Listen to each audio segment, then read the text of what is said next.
어제 새벽에 추경호 원내대표, 전 원내대표에 대한 영장이 기각됐죠. 정치적 파장도 굉장히 큽니다. 법원이 어제 추경호 전 원내대표 영장 기각 결정을 내리면서 추 의원의 구속 필요성을 인정하기 어렵다. 그렇게 이야기를 했습니다. 혐의와 법리에 대해 다툼의 여지가 있다. 이런 입장도 밝혔죠.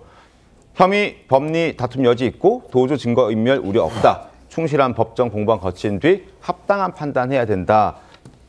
결국 특검이 내란 가담했다라는 그 스모킹건, 그 확실한 증거를 추가적으로 제시하지 못한 거죠. 자, 추 의원과 특검은 계엄 전후 윤석열 전 대통령과 또 공모 여부를 놓고 충돌을 했었습니다. 자, 영상 보겠습니다.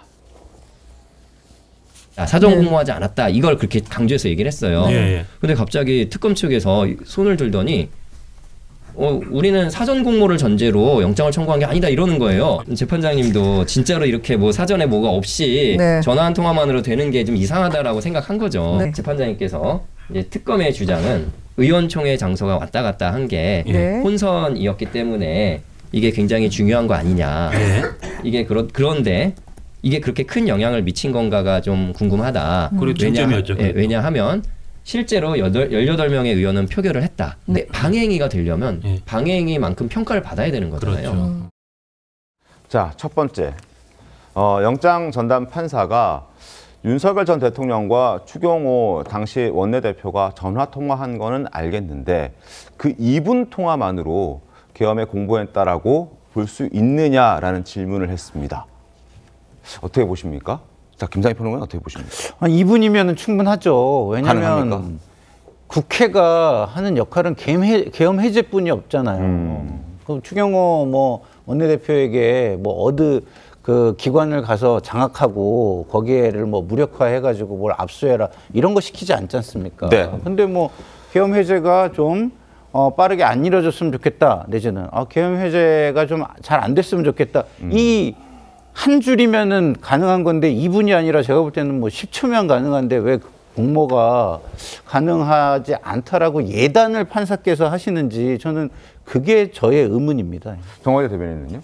글쎄 2분 만에 공모가 가능하냐라고 물어본 것은 공모라는 것은 준비를 하고 계획을 하고 어떻게 실행을 할 건지 이런 것들에 대한 종합적인 용어라고 생각하는데 사실 윤 전 대통령이 그 추경호 전 원내대표에게 전화해서 이 말 있잖아요. 내가 미리 알려주지 못해 미안하다. 이 말 한마디에 저는 당이 그러니까 추경호 전 원내대표가 계엄이 있었다는 사실을 전혀 사전에 인지하지 못하고 있었다라는 것을 그대로 보여주고 있다고 생각합니다.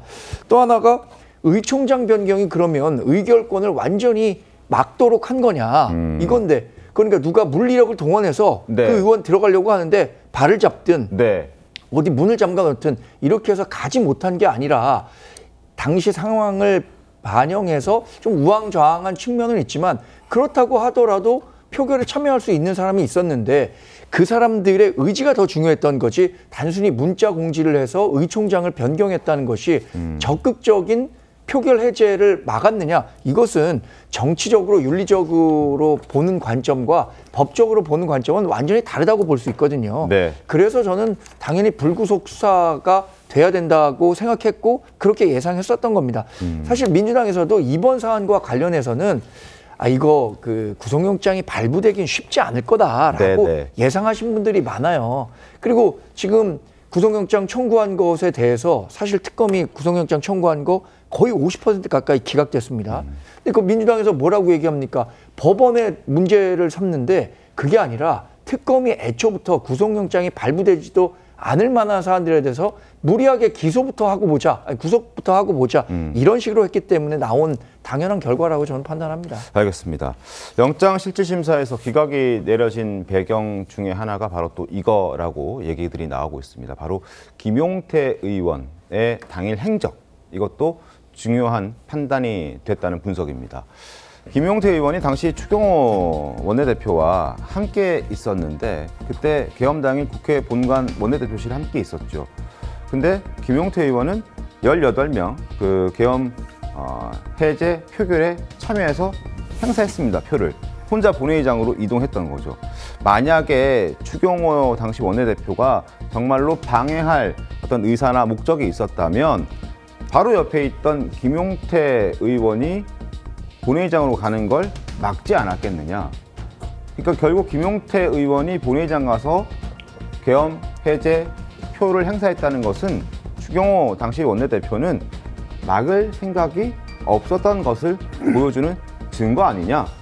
이것 또한 영장 전담 판사는 기각의 이유로 얘기를 했다고 합니다. 정상 의원님 어떻게 보십니까?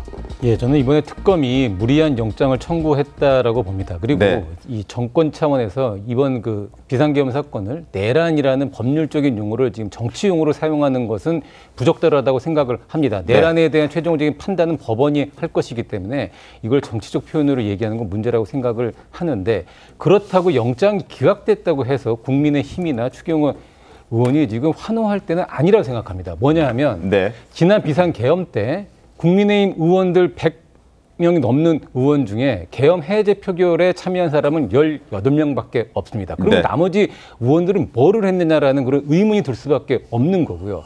그 과정에서 당의 원내대표가 우왕좌왕했던 것도 사실이고, 그런 우왕좌왕 때문에 투표에 참여하지 못한 의원이 있었던 것도 사실입니다. 투표를 참여 못한 건지 안 한 건지도 아마 본인들만 알 겁니다. 아까 김용태 의원처럼 본인이 본회의장으로 가겠다고 해서 본회의장에 가서 투표를 하는 게 정상적인 행위였거든요. 그렇기 때문에 추경호 당시 원내대표와 투표의 문제는 정치적으로 판단해서 유권자들이 심판을 해야 될 사안이지, 이 수사기관에서 내란을 공모했다는 식으로 저렇게 영장을 치고 할 사안은 아니고, 이재명 대통령도 마찬가지지만 영장이 기각됐다고 해서 죄가 없는 것은 아니기 때문에 이 사안은 끝까지 사안이 어떻게 되는지 재판 과정을 지켜봐야 될 겁니다.